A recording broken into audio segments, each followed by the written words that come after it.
I didn't proclaim martial law alone. It is made to appear as if I just signed the decree and said, I impose martial law on each and every one of you. No. I asked the legislature to please pass a law proclaiming martial law because there was anarchy in the country. Now, let me say this. The opposition was strong, and they were members of the Security Council, and somehow they had adopted a resolution which required that there be a unanimous vote for the armed forces to be able to move. And therefore, the armed forces was immobilized. At the same time, I asked the opposition party to come and join me in a coalition government. I offered one half of the cabinet. And of course, they laughed at me and said, why should we join you? We're going to take over the government. By the time you are through with the exercise, you're dead, politically and otherwise. So, and they refused to join me. I asked the advice of the judiciary. I asked the Supreme Court justices, the Court of Appeals justices, and the members of the private sector. And all of them told me there's only one man who can proclaim martial law, and that is the president. And you are it. You are the only one who can proclaim martial law. This is why I must carry this particular mark in our history. I could not have transferred it to the legislature. Why? Because the legislature did not have the power. What does the Constitution provide? The President shall be the Commander-in-Chief of the Armed Forces of the Philippines, and he may order the armed forces out to quell any disorder, riot, rebellion, invasion, insurrection, and in case of invasion, insurrection, rebellion, or imminent danger thereof, when the public safety requires it, he may suspend the privilege of the writ of habeas corpus or proclaim martial law throughout the Philippines or any part thereof. What does that provision provide? It provides that only the President can proclaim martial law. I repeat, that is why I had to assume responsibility. And I am not one for shirking duty. The people said there was necessity for proclaiming martial law. And the people said, you are the only official who can proclaim martial law. So I proclaimed martial law. And I sincerely believed that it was necessary to proclaim martial law to install order and stability because there was complete anarchy throughout the country at the time. Now, therefore, at that particular period, what was the status of our government? Our government was immobilized, impotent. The armed forces could not move out. The industry was not at all in any way moving. There was no income coming into government. Everybody was running away. They burned the U.S. partly burned the U.S. embassy, tried to burn it anyway.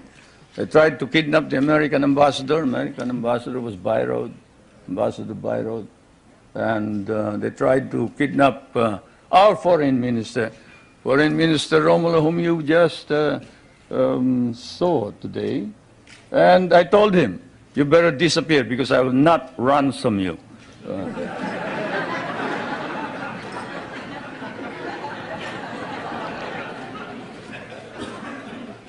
But whatever it is, they burned the Manila International Airport, they bombed the Supreme Court, they bombed the Constitutional Convention, they bombed the City Hall, they burned part of Malacanang Palace, they attempted to kidnap my children, they attempted to kill the President 8 times. There was, of course, an attempted assassination against the First Lady. You all know about that. And this required that I immediately act on it, and so I did. Now, we established land reform. We were fighting a group known as the Hukbalahap, Hukbong Nagpapalaya ng Bayan. It was socialist inclined. It was leftist. But they were friends of mine because we had fought in the Second World War together. And so I approached them and I said, look, I'm going to establish land reform. If you're fighting for land reform, against the feudalistic agrarian system, then you must join me. And they did. I want to introduce to you the leader of that rebellion, who is now present and is a part of the government, Mr. Luis Taruk.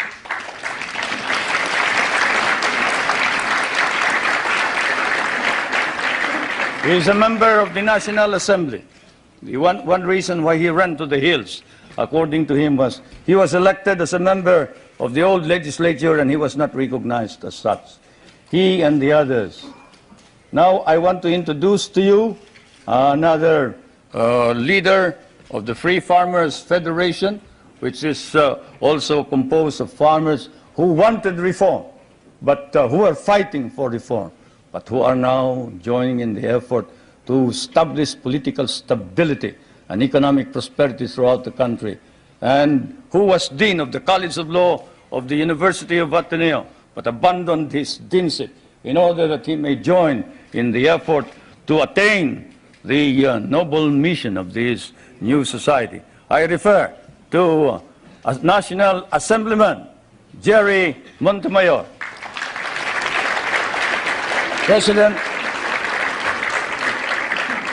President of the Federation of Free Farmers of the Philippines.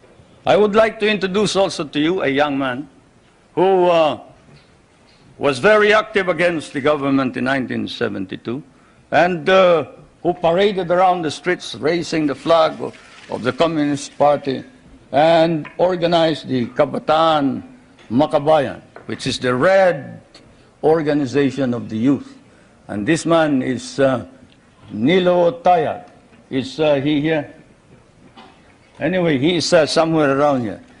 But they have all joined, all these activists, to prove to you that all these stories about our being oppressive against our enemies and our friends, they've all joined the government to help reform and drive out all the corrupt people in the government. We have an ombudsman. We are the only country with an ombudsman. You know what an ombudsman is. He's the officer who watches over the corrupt officials of government. And this man has charged more than 1,000 officers and employees and sent most of them to jail. Is Justice Pamaran here? He must be somewhere around. Where's Justice Pamaran? There he is. There's the ombudsman.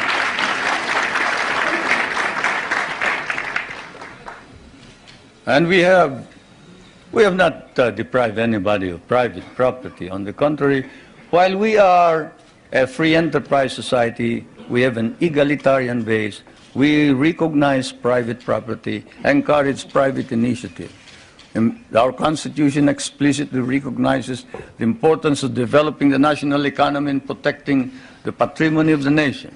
In line with this, a National Economic and Development Authority has been created for the purpose of planning and coordinating economic development plans. I chair that Economic Development Commissioner. Now, I did not come all the way here to recite these basic facts to you, but it is best that we wrote this at once they form an important background of understanding the developments in my country.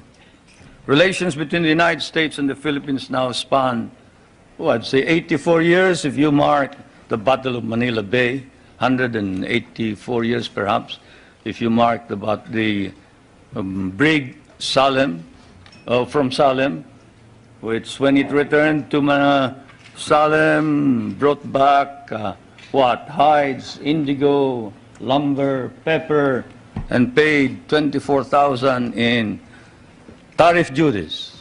Many things don't change, not even tariff duties. Anyway, the trade between our countries is covered by a trade agreement. The military and security matters are covered by 3 agreements. Those agreements are, and I will now ask our friends in my staff to distribute these agreements to you, or as many as can receive them. These agreements are the Mutual Defense Pact, the military assistance agreement and the military facilities agreement, which is due for review this coming year. President Reagan and I have agreed with the members of our cabinet that the review will start in April, probably we'll finish it by August. Through it all, our relationships develop in a way unique to nations so disparate in size and circumstances and so distant from each other.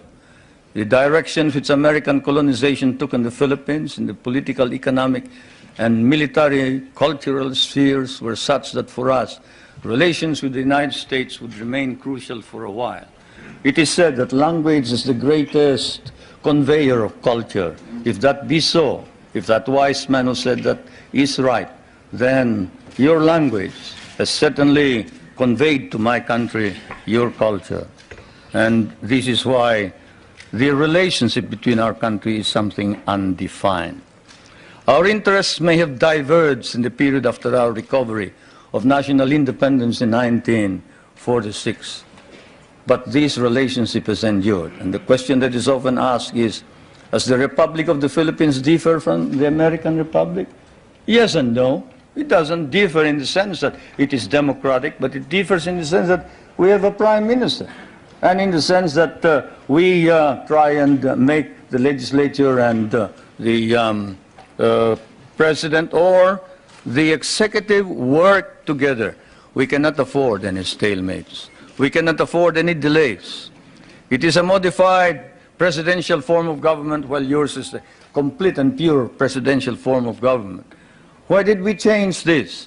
Because we cannot afford stalemates and deadlocks. Yours is a strong economy and a military power. Ours is a weak country. We cannot afford to delay and postpone decisions pending the debates between Congress and the President or the Prime Minister. The poorer third world countries cannot. And so, my friends, that is the situation. I am now going to ask also that my staff distribute to you the social and economic indicators of my country in showing to you the dynamism and the vitality of our economy. We have changed our economy such that we hope to be able to be self-sufficient. We were importing rice before. The last time we imported rice was in 1976, 77. We paid $500 million for that price. Today, we are exporting rice to our neighboring countries. And the per capita income was about $200. Now, it is more than $800 per capita income. The gross national income has increased 5 times. I need not go any further. I'll wait for the questions, and now I am ready for interrogation.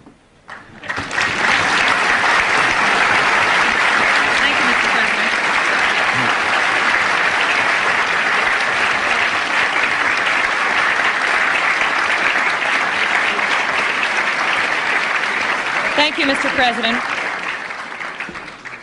Please give us details on your meeting with President Reagan. Did you seek any firm commitments? Did you get them? Well, a firm commitment as to when we are going to review the basis, yes. A firm commitment that a mechanism be set for the study of our economic problems, yes. Because, as you know, the reason we have a deficit in our balance of payments is the commodity prices went down because of your domestic deflationary policies, your interest rates. But all of this can be worked out, and so it has been agreed. Secretary Reagan of the Treasury is going to meet with our foreign minister, who is also prime minister, regularly. The next meeting is next November, I think. So we have worked that out. The national security matters will be worked out by the defense minister. The 2 defense ministers are also meeting in November. Those are the specific ones. We have also entered into a tax agreement and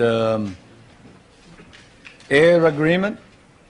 This afternoon, tomorrow, there will be some kind of agricultural agreement. As you know, we have one of the most modern and biggest concentration of agricultural and natural scientists in Asia. This is in Los Baños, the University of the Philippines. And we have biogenetics, we have plant engineering, we have, name it. You remember that the International Rice and Research Institute is based there, and that it was the one that produced the new type of rice which produced the rice green revolution. And we help your scientists produce the corn that can fight mildew. When your scientists could not produce it, we did. That center is going to be developed. We are also hoping to be able to exchange technology on non-conventional energy and other matters. It has been reported that your government will seek $2 billion in rent from the U.S. for the Philippine bases. Is this an accurate report? No, it is not. We have never talked about figures. Louder and clearer. We can understand the question. The question was, is it correct that we have demanded $2 billion in the rent? The answer is no. We haven't quoted any figure. What we have asked is this. We want a study. What is it that is necessary in order that we can perform our job? You and I know that if the Philippines is attacked, the United States is not necessarily bound to immediately react, because the provision of the Mutual Defense Pact is that you will immediately take steps as is necessary to meet the contingency in accordance with your constitutional processes. What does that mean? That means that you go to the Senate and the House of Representatives. What does that mean? That means delay while we are dying there.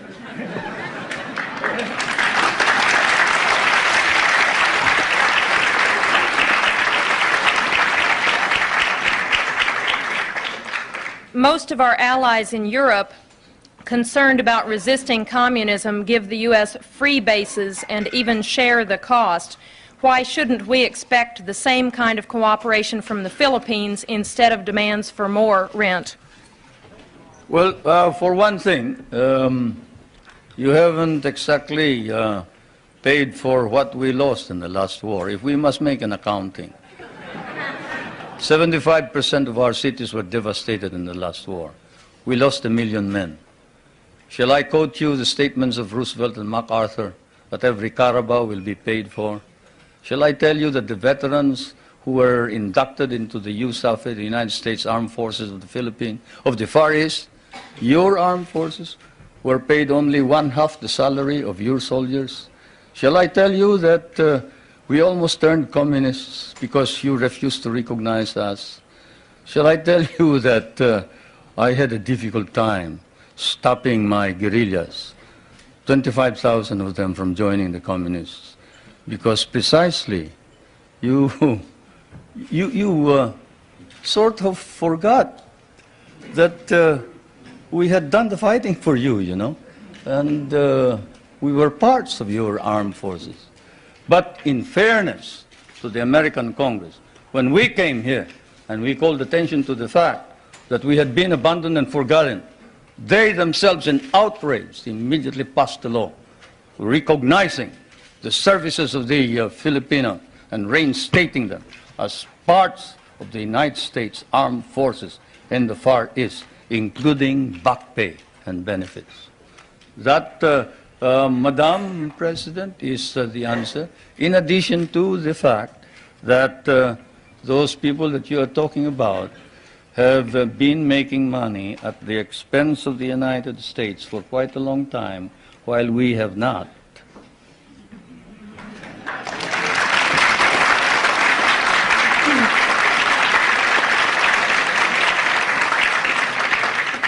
After the attack on Pearl Harbor, U.S. bases in the Philippines could not be defended.